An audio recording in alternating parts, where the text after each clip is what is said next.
Salut, moi c'est Willy Malvo. Alors, on va parler d'infrastructure Zero Trust et puis de comment on peut implémenter, enfin d'exemples, parce qu'il y a plein de manières d'implémenter du Zero Trust avec l'outil HashiCorp Vault. Alors, moi Willy Malvo, je suis développeur chez Sogis, donc on va dire architecte cloud native et consultant en cybersécurité. En ce moment, c'est ce que je fais le plus. Alors initialement, je donne ce talk avec Sven, mais comme il a déjà parlé ce soir et il n'y a plus trop de salive, je vais le faire tout seul. Mais bon, voilà. Alors initialement, il y avait une blague parce que on donnait ces talks dans les DevOps Day. Donc je disais, moi je suis le dev, lui c'est l'Ops, ça fait DevOps. Voilà. Bon. L'idée, c'est de dire qu'on a co-construit le truc. Alors rapidement, il y a des petits topics qu'on a déjà abordés. Je vais essayer de passer rapidement dessus dans ce talk, mais on va parler un petit peu du modèle Zero Trust, des éléments en fait qui vont permettre de mettre en place, à savoir les policies, les rôles, l'identité, tout ça. On va parler un peu d'exploitation, comment est-ce qu'on met en place un système qui fait de la sécurité. Et puis ensuite, on ira voir un petit peu comment l'outil HashiCorp Vault peut nous aider à implémenter tout ça à travers certains petits use cases qu'on va balayer assez rapidement.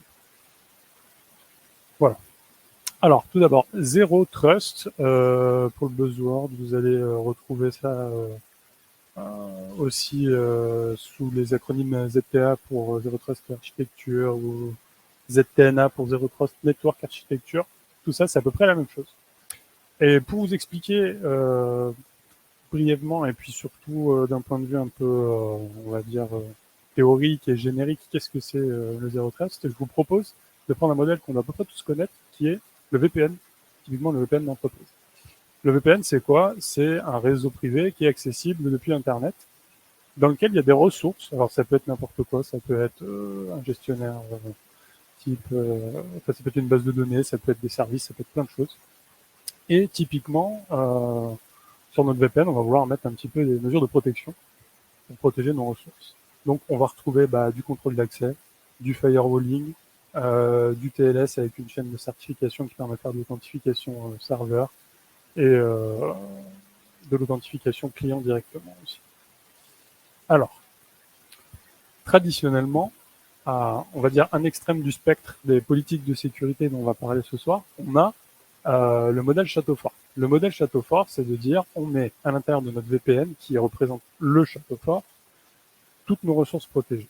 Et puis, on a une grosse porte d'entrée qui est bien gardée, dans laquelle on va mettre tous nos moyens de sécurité, donc le firewall, contrôle d'accès, tout ça.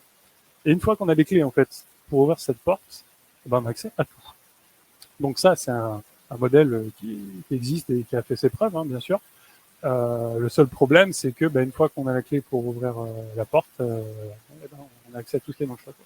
Et comme aujourd'hui, on a certains systèmes qui grossissent de plus en plus, le château devient très grand, et puis il y a de plus en plus de monde à l'intérieur, des sous-équipes, des sous-systèmes, on va même dire plusieurs sous-villages, enfin ça devient assez compliqué à gérer potentiellement ces choses-là. Et donc le modèle Zero Trust, lui, qui est un autre extrême du spectre, va nous dire en fait, à n'importe quel niveau, il faut faire confiance à personne. Donc c'est Never Trust, Always Verify. Et donc l'idée, en fait, c'est pas forcément de se passer de la porte du château fort, on peut la garder parce qu'elle peut toujours avoir du sens, mais vos ressources qui sont à l'intérieur de votre château, quand vous allez vouloir les protéger, vous remettez une couche d'authentification, vous remettez une couche de contrôle d'accès et puis les mesures de protection que vous estimez pertinentes. Alors typiquement, là, j'ai pas mis le firewalling, c'est des choses qui peuvent arriver. On peut un petit peu tricher sur le modèle, mais vraiment, en fait, c'est-à-dire pas mettre tous les niveaux de sécurité à tous les endroits. En revanche, ce qui va être très important, c'est l'aspect contrôle d'accès, politique de sécurité et donc authentification aussi. Voilà, donc c'est en fait un modèle de sécurité qui parle plus vraiment de périmètre ou dans lequel on va dire le périmètre de sécurité est le plus restreint et donc en fait chaque ressource est responsable finalement de sa propre protection. Alors là, encore une fois, c'est deux extrêmes d'un spectre. Et puis on va voir un petit peu dans le détail tout à l'heure. Je pense qu'il va y avoir des exemples concrets de pourquoi c'est jamais tout l'un ou tout l'autre. Le niveau Zero Trust, on va dire, c'est ce vers quoi on voudrait tendre si on a une sécurité à l'état de l'art. Le modèle Castle, c'est quand on a un VPN à l'échelle d'une entreprise où il y a plus de 10 000 collaborateurs, des fois, bon, on voit que ça a des grosses limites. Et il y a souvent des systèmes qui sont entre eux. Mais Zero Trust reste un modèle, celui vers lequel on veut aller pour une bonne sécurité. Rapidement, je vais faire une passe. Je pense que vous connaissez à peu près ça. Donc là, on est vraiment dans la vulgarisation de la sécurité, mais les abstractions qui vont nous permettre de définir notre sécurité dans le modèle Zero Trust, donc à savoir qui, quoi et comment.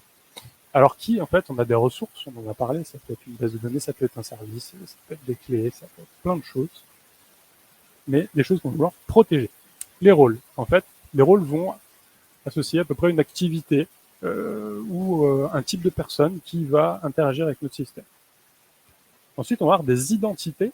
Les identités, ça va être, donc ça va représenter souvent soit des personnes physiques, soit des services. On va y associer quelques attributs, typiquement si des personnes, ça va être des emails, des noms, tout ça. Et ces identités, on va leur associer des credentials qui vont permettre en fait de matcher des rôles et d'accéder aux ressources selon le comment, qui est le dernier élément ici que je vous présentais, qui sont les politiques de sécurité. Et donc les politiques de sécurité, dans ce modèle Zero Trust, en fait, c'est des politiques qui sont déclaratives, dans lesquelles, en fait, pour chaque ressource ou groupe de ressources, on va dire à travers les rôles et les identités qui a accès à quelles ressources, et on peut aller dans des degrés de granularité un peu fins avec des politiques de type ACL. Donc, est-ce que telle personne a le droit seulement de lire, d'écrire, de supprimer, de modifier. Et donc, pour écrire ces policies, en fait, alors on y reviendra un petit peu plus tard, mais le principe, c'est de dire par défaut, si la politique ne dit rien, on n'autorise rien, donc on interdit tout, et de manière itérative, on va ouvrir les accès pour permettre à nos identités et à nos rôles d'accéder aux ressources qu'on veut protéger. Et donc, en fait, l'idée, c'est qu'on va mapper sur toutes nos ressources des identités avec des rôles et donc des droits d'accès à travers ces fameuses politiques. Je vais un peu vite, est-ce que ça va? Ouais? Ok. Donc du coup, on continue. Alors, dernier élément, quand on applique des politiques de sécurité sur un système, il faut un minimum de conditions opérationnelles, on va dire, et de choses à mettre en place. Donc on va parler d'audit et de log à chaque niveau. Donc si on veut être sûr que notre système est sécurisé, il faut l'observer et il faut le monitorer. Donc ça, on le fait à chaque niveau.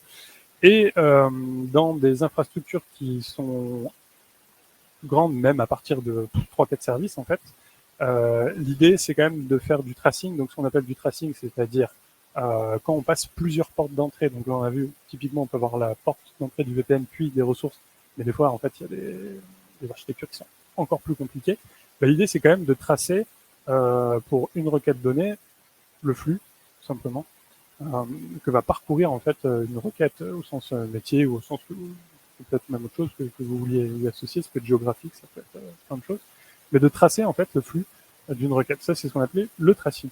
Ensuite, centraliser des logs, déjà pour l'exploitation, parce que si vous avez 500 machines, il faut y avoir les 500 logs, c'est juste pas possible, et même avec des robots. Et donc pour ça, on a la stack connue ELK, il y en a bien d'autres. Hein. Ça, c'est la plus connue. Et ça permet de faire de la corrélation et donc d'exploiter en fait vos logs. Et on le verra plus tard, ça permet aussi de manière itérative de définir et d'améliorer les politiques de sécurité. Mais c'est très important donc d'avoir des logs et des solutions d'audit finalement des politiques de sécurité et aussi de ce qui se passe tout simplement sur les infrastructures. Voilà. Et donc maintenant on en vient à comment on utilise l'outil HashiCorp Vault pour implémenter tout ça. Alors, l'outil HashiCorp Vault, il est conçu autour du principe de Secret Engine. Donc, Sven en a parlé un petit peu tout à l'heure. Donc, pour l'instant, on va considérer que ce sont des ressources, au même titre que ce que je vous ai présenté tout à l'heure, qu'on veut protéger. C'est Secret Engine. Comment ça va fonctionner avec Vault pour avoir accès à ce Secret Engine? En fait, on va avoir des policies qu'on va typiquement définir à travers des fichiers HCL. D'ailleurs, on en a peut-être vu tout à l'heure, je ne sais pas, dans la conversation de chatting, mais ça ressemble à ça.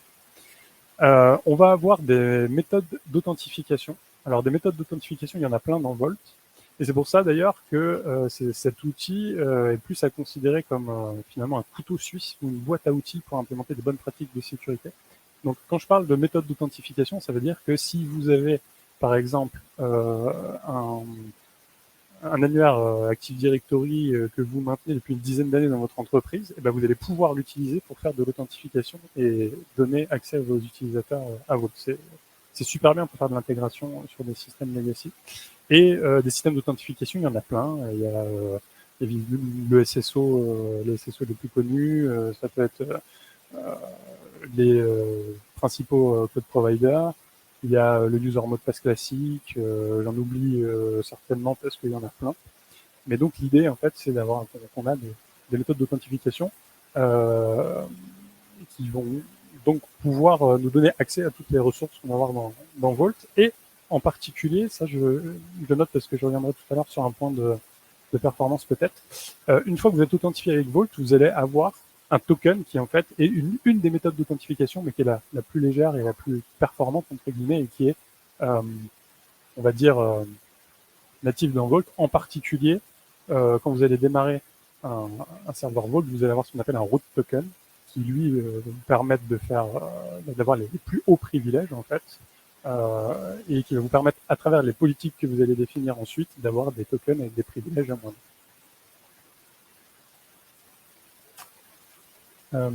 Ces tokens, il y a un truc qui est super important aussi, c'est qu'on leur associe systématiquement des durées de vie, avec évidemment des possibilités pour les rafraîchir. Et notamment, il va y avoir toute une mécanique de rotation de credentials qui va être basée autour des TTL, des tokens.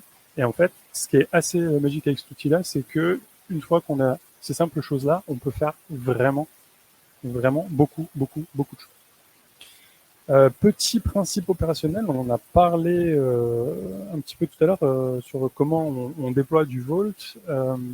Donc ça, on va dire que ça va être l'interface un petit peu utilisateur, et là, ça va être plus la partie administrative, opération d'un cluster ou d'un service Vault. Donc, on va avoir des devices d'audit qu'on va pouvoir plugger sur Vault. Donc, ça veut dire que pour récupérer les logs, même au sens, une API vraiment d'audit, c'est un petit peu plus on va dire, complexe des logs qui vont pouvoir être plugués dans Vault. Et surtout, ce qu'on appelle le backend de stockage. Donc, c'était un petit peu ta question tout à l'heure, il me semble, à savoir Vault, où est-ce qu'il stocke ses secrets. Et donc, alors, il y a une particularité quand même, c'est que on utilise alors l'algorithme de Shamir. Je ne sais pas s'il y a des crypto junkies comme moi dans la salle. Si vous ne connaissez pas, c'est pas grave.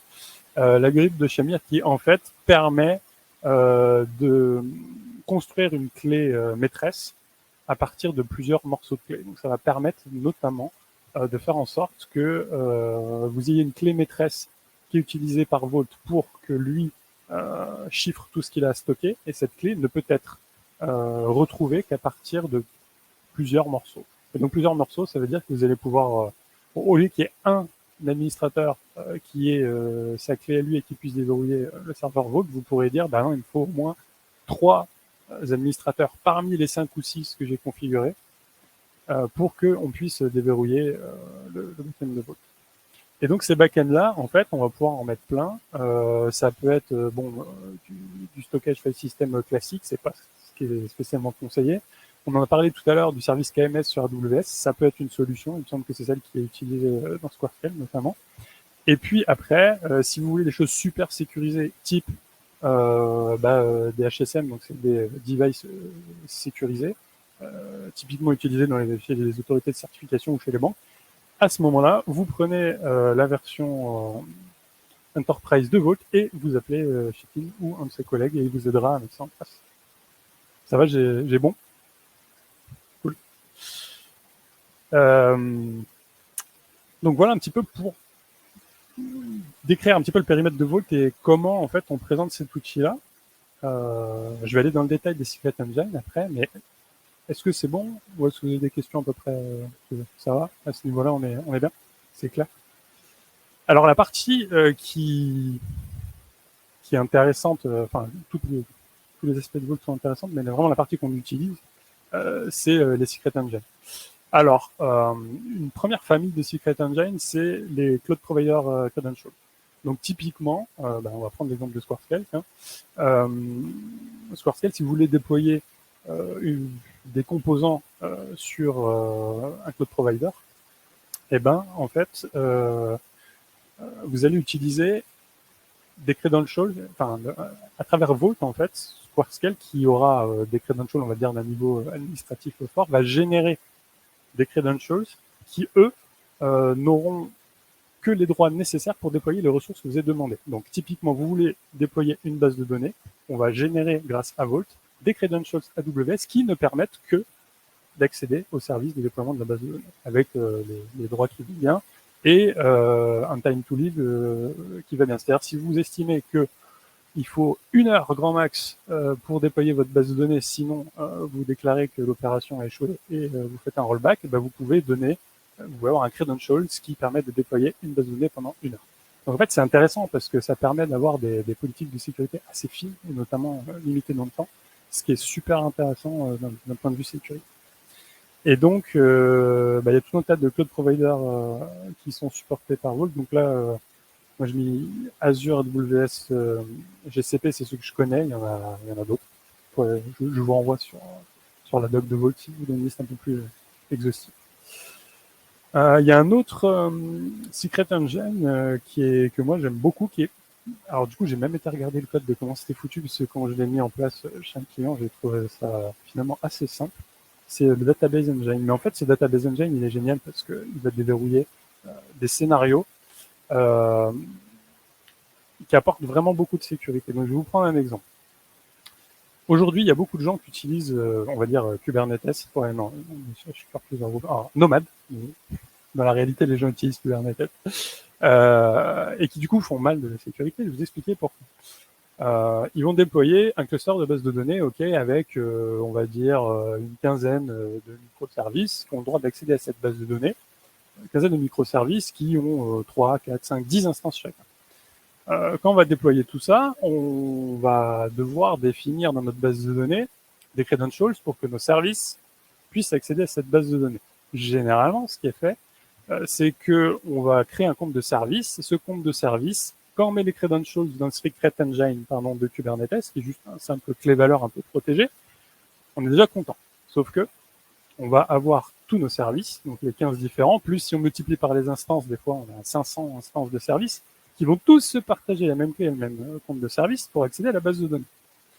C'est pas terrible, parce que en plus, quand on a ce type de scénario, généralement, on met pas à jour les 500 instances de service en même temps, on essaie de faire un peu du rolling update, ce qui fait qu'on est piégé parce qu'on peut pas faire de la rotation de credentials, ce qui fait que, en fait, notre mot de passe de compte de service, il va vivre plusieurs années. Du point de vue sécurité, c'est pas terrible.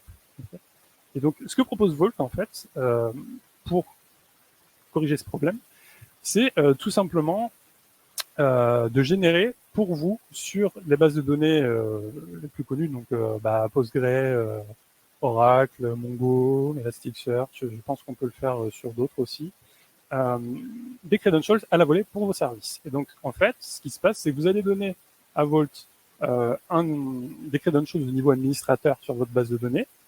Lui, il va les garder bien sécurisés. Et il va être capable, en fonction des rôles que vous attribuez à vos services, de générer pour chaque instance de vos services, et même pas pour chaque service, mais pour chaque instance, des credentials différents. Et en plus de ça, il va être capable de les distribuer à la demande. Donc, c'est-à-dire, votre service veut accéder à la base de données, en fait, il va demander à Vault, donne-moi des credentials. Et si on fait bien notre code, ça va permettre d'avoir une rotation de credentials qui est hyper rapide. Donc, ça veut dire que typiquement, ce qu'on va pouvoir faire, si on définit bien les policies et qu'on fait bien notre code, on va pouvoir avoir des utilisateurs et des mots de passe dans la base de données pour nos services qui changent tous les jours, si on veut. Donc, on va, ce Secret Engine, moi, j'adore parce que, en fait, il apporte vraiment beaucoup de sécurité et à implémenter, il n'est pas compliqué. Moi, typiquement, chez un client qui voulait faire une migration de SQL Server vers Postgre pour des raisons stratégiques, on a utilisé Vault parce qu'en fait, ils utilisaient Active Directory, qui est une solution de Microsoft qui permet nativement de faire de l'authentification sur SQL Server. Ils ne savaient pas comment se débrouiller pour passer à l'échelle de cette authentification automatique. En fait, on est passé par Vault et en 2 jours, le truc il était déverrouillé. Donc, super puissant.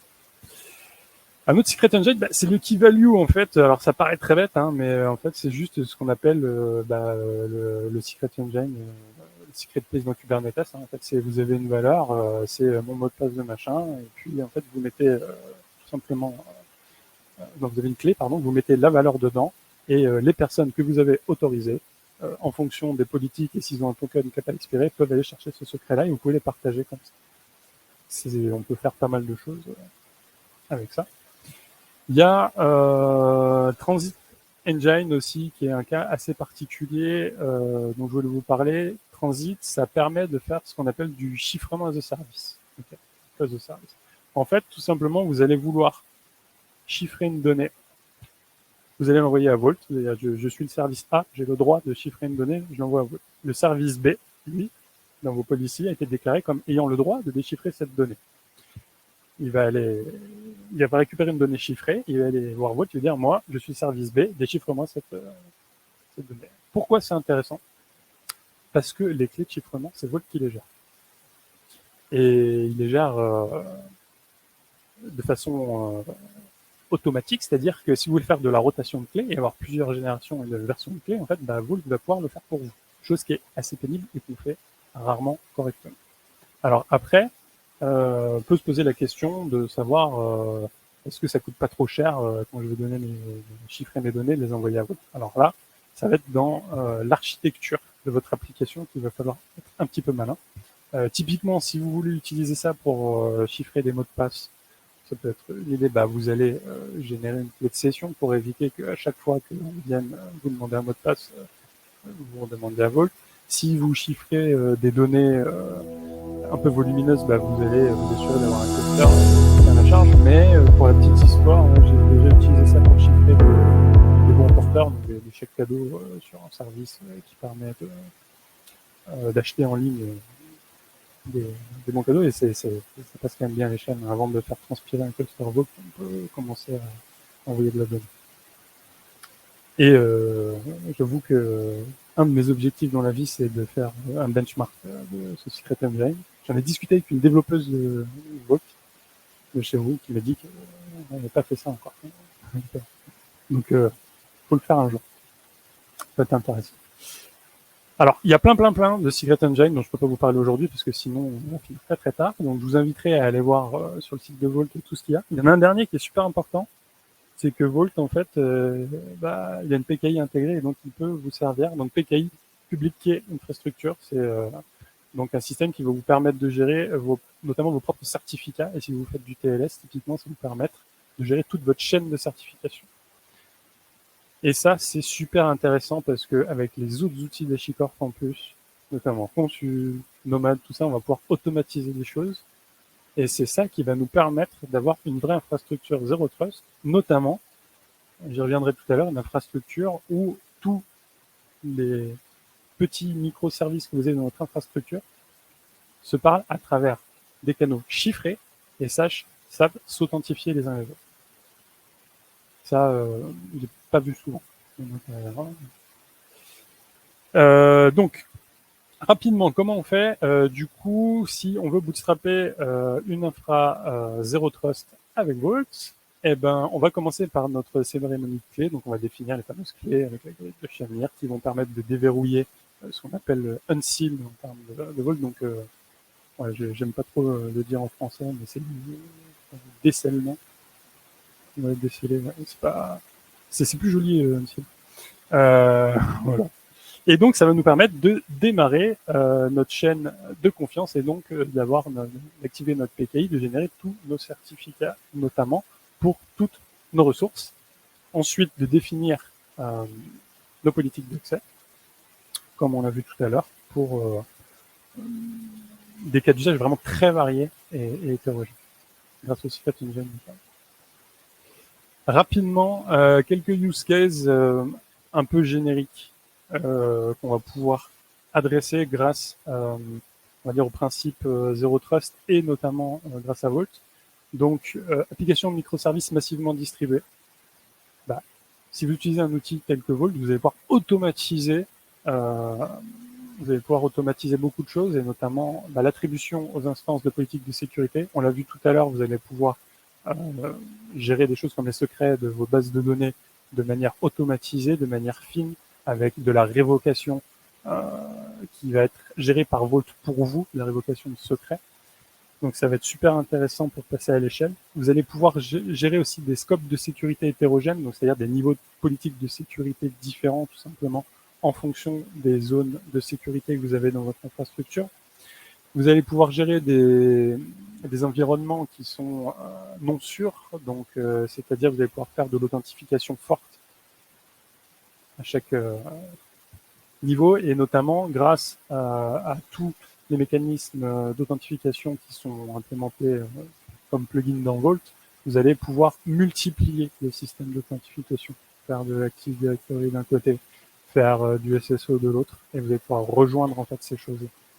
Donc ça, c'est super intéressant pour travailler dans des environnements hétérogènes, bien sûr.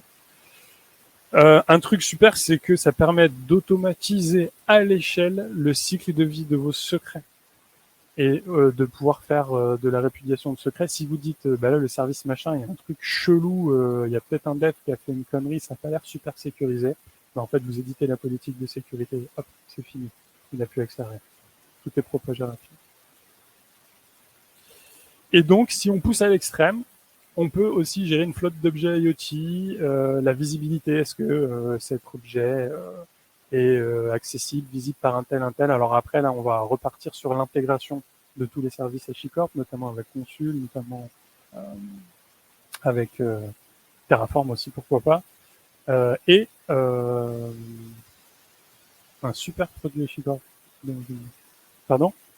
Non. Pour faire du Edge, c'est ça. Bonne Marie, merci. Voilà.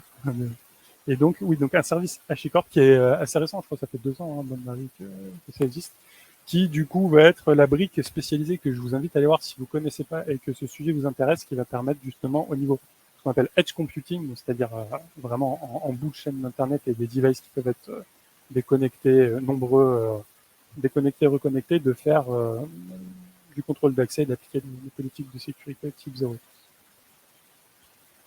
Voilà. Il y a quelques limitations dans cette approche.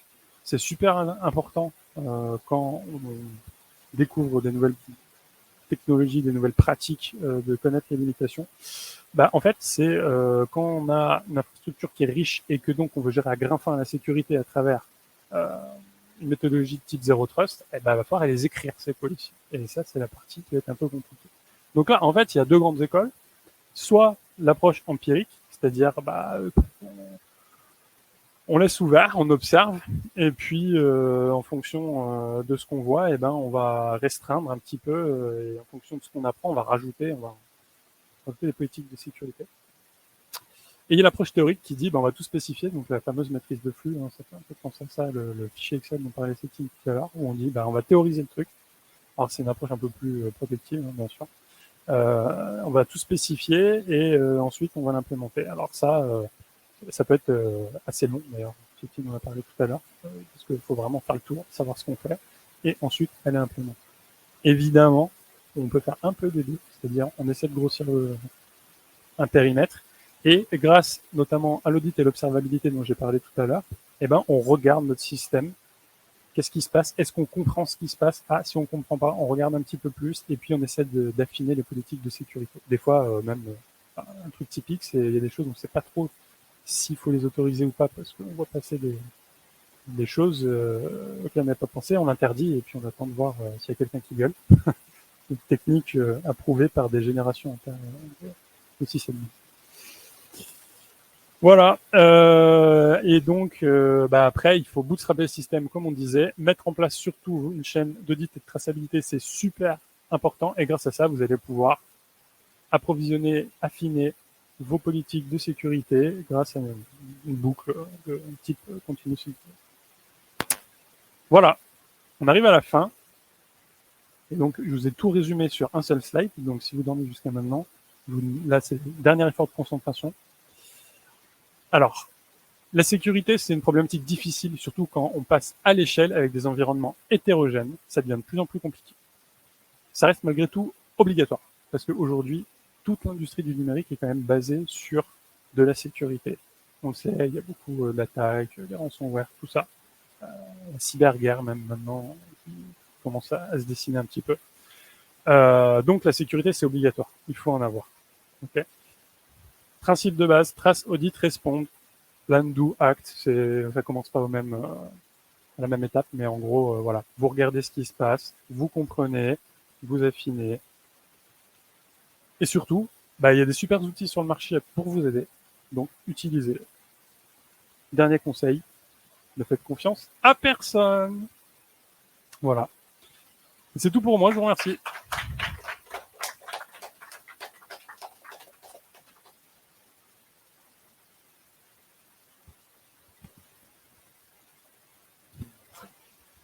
Euh, Quels outils tu conseillerais pour la partie audit et traçabilité en parallèle justement de Vault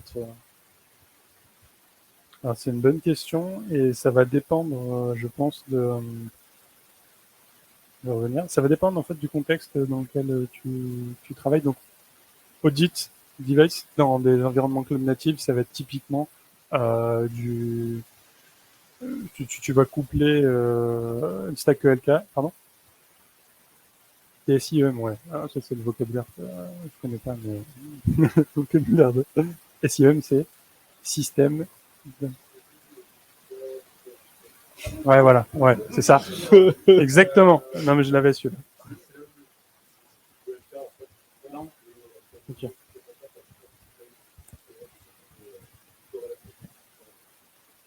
Alors, moi, je dirais en fait, c'est souvent une stack ELK, et puis après, tu peux coupler ça avec des séries temporelles, avec Prometheus, tout ça, si tu veux. Il y a plein de choses à faire. Ouais, Security Information and Event Management. Et en fait, alors, je t'avoue, je les connais pas tous, mais l'idée, c'est de plugger, en fait, celui que ta DSI va utiliser. Et notamment, je pense, dans le cadre des banques, il va y avoir des trucs qui sont pas, qui sont un petit peu plus sécurisés que ce qu'on met sur des sites e-commerce, quoi.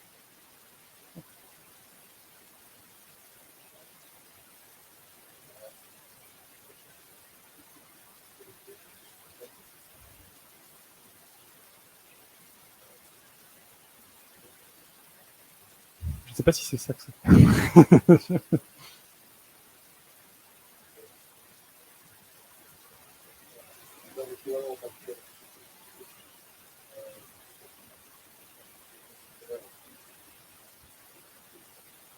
Ah oui, je pense que tu vas dans les Fortinet et compagnie. Ils vont...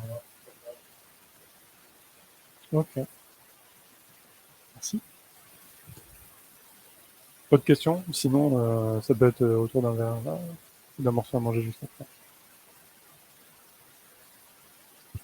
Eh ben, merci à vous.